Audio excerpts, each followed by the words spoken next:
भगवान शब्द का अर्थ हर व्यक्ति के लिए अलग अलग हो सकता है, लेकिन क्या आपने कभी सोचा है कि भगवान शब्द के पीछे गहरा अर्थ छिपा है। कई लोग इसे एक दिव्य शक्ति के रूप में मानते हैं, जबकि कुछ लोग इसे प्राकृतिक तत्वों के संयोजन के रूप में समझते हैं। नमस्कार दोस्तों, एक बार फिर स्वागत है आपका हमारे YouTube चैनल पर। आज इस वीडियो में हम भगवान शब्द के गहराई को समझने की कोशिश करेंगे। ना कि यह विषय बहुत विस्तृत है और हर किसी के लिए अपना अपना मत हो सकता है। इस वीडियो में हम सिर्फ अपना व्यक्तिगत दृष्टिकोण और राय आपके साथ शेयर कर रहे हैं।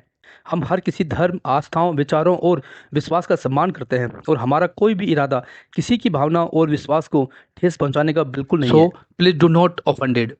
इससे पहले कि हम इस वीडियो में खो जाएं, कृपया चैनल को सब्सक्राइब कर लें। आपके एक क्लिक से किसी का जीवन बदल सकता है, क्योंकि books can change our life. तो आइए शुरू करते हैं। भगवान शब्द का अर्थ केवल एक विशेष सत्ता या ईश्वर तक सीमित नहीं है, बल्कि इसके पीछे गहरा दार्शनिक और सांस्कृतिक शब्द भी छिपा हुआ है। विभिन्न संदर्भों और धर्मों में इस शब्द का अर्थ और व्याख्या अलग अलग ढंग से की गई है, जैसे सृष्टिकर्ता, पालनकर्ता, सर्वज्ञ, सर्वशक्तिमान, दयालु, करुणामय, अंतर्यामी, इष्ट देव और ना जाने कितने विभिन्न रूपों में पूजा और माना गया है। हालांकि व्याकरण दृष्टि से भगवान शब्द संस्कृत शब्द से लिया गया है, जिसका शाब्दिक अर्थ है भग और वान। भग का अर्थ है दिव्य गुणों या विशेषताएं और वान का अर्थ है रखने वाला या स्वामी। इस प्रकार भगवान का अर्थ वह जो दिव्य गुणों का स्वामी है। लेकिन धार्मिक और आध्यात्मिक दृष्टिकोण से भगवान को पंच तत्वों का रूप या उसका संरक्षण भी माना जा सकता है।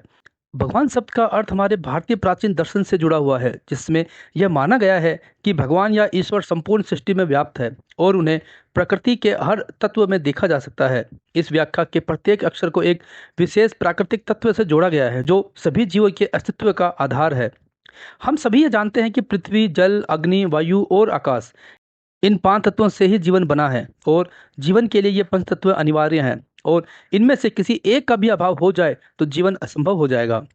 इसके अनुसार अगर हम भगवान शब्द का संधि विच्छेद करें तो हम पाएंगे कि भगवान शब्द पंचभूतों में निहित है, जैसे भ जमा ग जमा व जमा आ जमा न।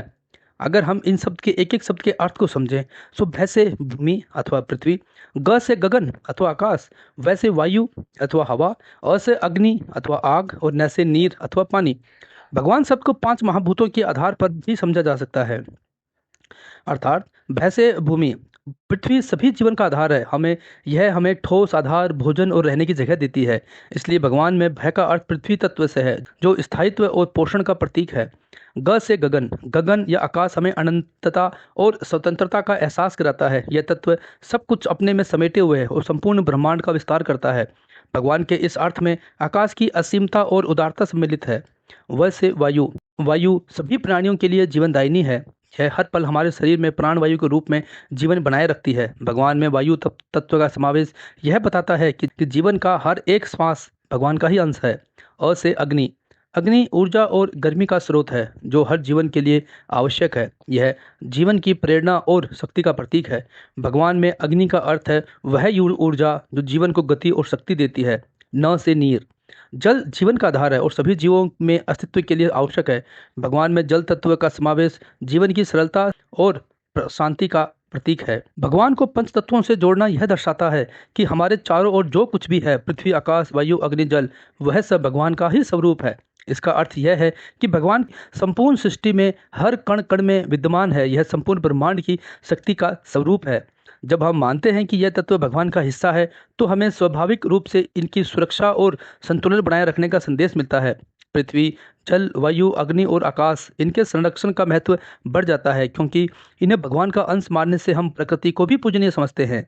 जैसा कि आप जानते हैं, हमारे शरीर के अंदर भी पांच भूत पृथ्वी, आकाश, वायु, अग्नि और जल मिलकर काम करते हैं। इन्हीं पांच तत्वों से हमारा शरीर बना हुआ है और अगर इनमें से कोई एक तत्व भी हमारे शरीर में ना हो तो हम जीवित नहीं रह सकते। तो इसका अर्थ यह भी निकलता है कि भगवान हमारे अंदर भी है। यही कारण है कि आत्मा को परमात्मा का रूप दिया गया है, क्योंकि जो तत्व हमारे शरीर में है वही तत्व हमें परमात्मा से जोड़ते हैं। हम जितना प्रकृति से जुड़ते हैं उतना ही हम अपने अंदर के भगवान को महसूस कर सकते हैं। हमारे आसपास के जीव जंतु, पेड़ पौधे, नदियाँ, पहाड़, ये सब हमारे साथ उसी परम तत्व से जुड़े हैं। इसलिए हमें न केवल अपने आत्म संस्कार की ओर ध्यान देना चाहिए, बल्कि हमें अपने प्राकृतिक धरोहर और सभी जीवों का भी सम्मान करना चाहिए।